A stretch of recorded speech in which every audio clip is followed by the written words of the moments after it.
where these finances end up being allocated. As I've said already, of course, it's important to make sure that we're building resilience in the health sector, that we're enabling emissions reductions in the healthcare sector. But unless we look beyond the health sector, we've lost the battle before we get too far down the line. And finally, as with all climate finance, it's crucial that this climate finance is grants and not loans. So I'll wrap up by saying that Health Day is again the start of the discussions, but unless we translate this momentum that's building from Health Day into the negotiations, then it won't deliver. For health, on mitigation, as I said already, we need the phase out of fossil fuels. On adaptation, we need adoption of the global goal on adaptation for this to be discussed at future UNFCCC meetings. We need targets and indicators. If we don't know where there are gaps in adaptation for health, not only will we not be addressing those gaps in the countries where the impacts are being felt, but we also pose a risk to the population of the entire world because of the spread of pandemics. If we're not addressing pandemics at the source, they pose a global threat. So we need to be monitoring where those gaps are. We need finance to be able to implement any of this. And finally, on loss and damage, again in relation to finance, the announcement of the fund being adopted is crucial for health. We know that there are health losses and damages, including non-economic health losses and damages, including slow onset health losses and damages. But unless the fund is filled, we won't be able to take action to address those health threats. And unless fossil fuels are phased out, there will be increasing losses and damages. And that's it from me. Thank you. Thanks so much to all our speakers, and we can now take questions from the floor. So if you have a question, please raise your hand. I see 2 hands here in front. Maybe we'll take 2 together and then have quick responses. I actually see 3, but let's take the first 2. Thanks. I'll try. Josh Gavatis from Carbon Brief. I think maybe this is one for Catherine. Actually, no, it could be one for anyone. So obviously, we've had a lot of countries come forward and say they'll support phase out of all fossil fuels, and it's great that Colombia has come forward and obviously as a big fossil fuel producer, but the rest of the countries that have come forward are, I think, collectively account for something like less than 1% or less than 1% of fossil fuel production. Do we really need some other big fossil fuel producers to back this for it to have any impact? And have there been any voices in the room that look promising on that score? Thank you. Just the person behind you.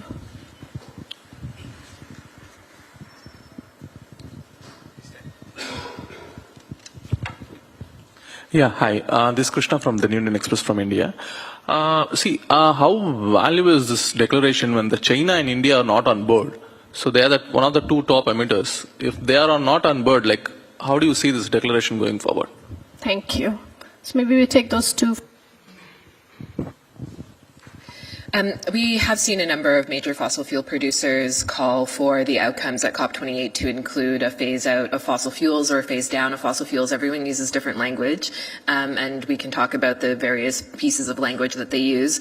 But it was significant yesterday in particular to hear the United States call for collective action to triple renewables, double efficiency, and for a rapid phase down of unabated coal, oil, and gas, and no new coal investments. We also see, so that's significant because the U.S. is already one of the world's largest natural gas exporters and has the largest expansion plans for fossil fuel production of any country. We've also seen Norway come forward to support outcomes on energy transition, as well as Canada. And so we do have some major fossil fuel producers in the mix already. It's true that there are some other major fossil fuel producers who are on the other side of the ledger pushing false solutions and pushing for this outcome to ignore the cause of the climate crisis. So the question is whether we'll see the preponderance of parties win the day at this COP, whereas at last year's COP, even though we did have a majority of parties calling for an outcome, they were defeated by a small minority of parties and a reluctant presidency. But this year they're far more organized. So I think there's a solid chance that we'll see more progress this year than last. Maybe on the second question. So there are a number of high-emitting countries that did not sign the Declaration on Climate and Health. China, I believe, has endorsed, but only very shortly before the WCAS session yesterday, so they should be included in an updated list. Obviously, that's something to watch if that news doesn't break. But other countries that are missing are indeed India, as you said, Russia, Saudi Arabia, South Africa, and Turkey. And as the most high-emitting countries, of course, we need climate action in those countries, but also for India, as you've noted, and also China, if it doesn't turn out that they've signed on, that carries huge implications for the populations of those countries, in addition to the emissions that need to be addressed globally. Yeah, I think that's most of what I'd say there. Thank you. So there was a question there as well. Please, if we can get a mic.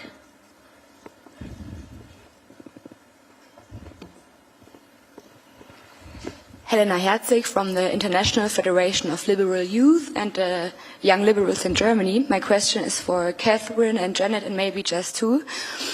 Over 100 countries have yesterday come together to collectively triple the expansion of renewable energy by 2050. And at the same time, yesterday, more than 20 states joined forces to advocate for tripling the capacity of nuclear power plants. What are your thoughts on this initiative?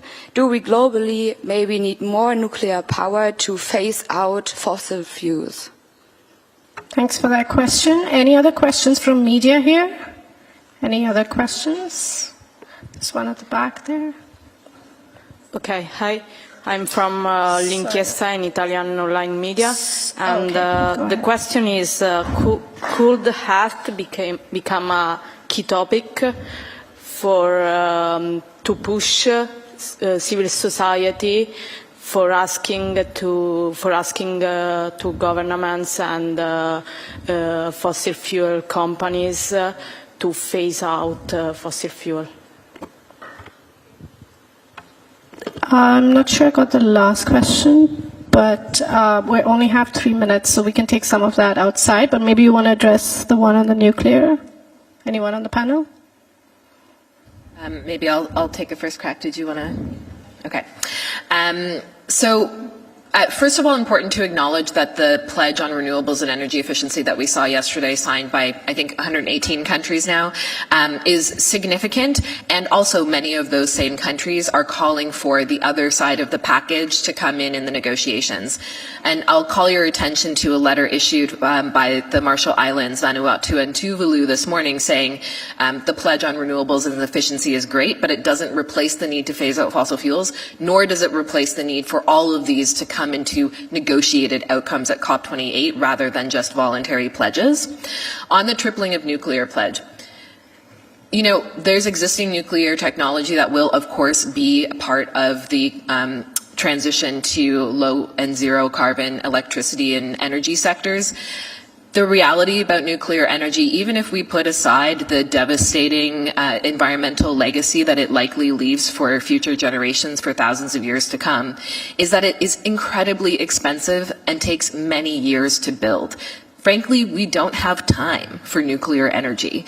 What we do have time for are the renewable energies that are already the cheapest source of energy in most parts of the world and are already on track with the 1.5 goal. So the IEA has told us that solar energy is already on track for the 1.5 goal, and wind energy can get there if governments are able to address regulatory roadblocks. So let's depend on the technologies that are already proving themselves rather than continuing to seek silver bullet solutions that are ultimately just about servicing industry talking points and priorities. Thank you so much. We're actually at the end of our time, and I'm sorry we couldn't get your question, but our speakers will be available outside if you want to re-ask your question, or anyone else here who didn't have the opportunity to ask a question. We will be back here tomorrow at 11:30 for another briefing. I want to also remind you that from today we start our Fossil of the Day awards ceremony. So this is an action that is to award the country that is performing the worst at the climate negotiations. So there's some surprises coming up later today, and that is at 6 p.m. It's somewhere down the Dome area. Well, hopefully we'll be able to send that through a media invite, but the exact location. But I hope to see all of you there later today. Thank you all very much and have a good day.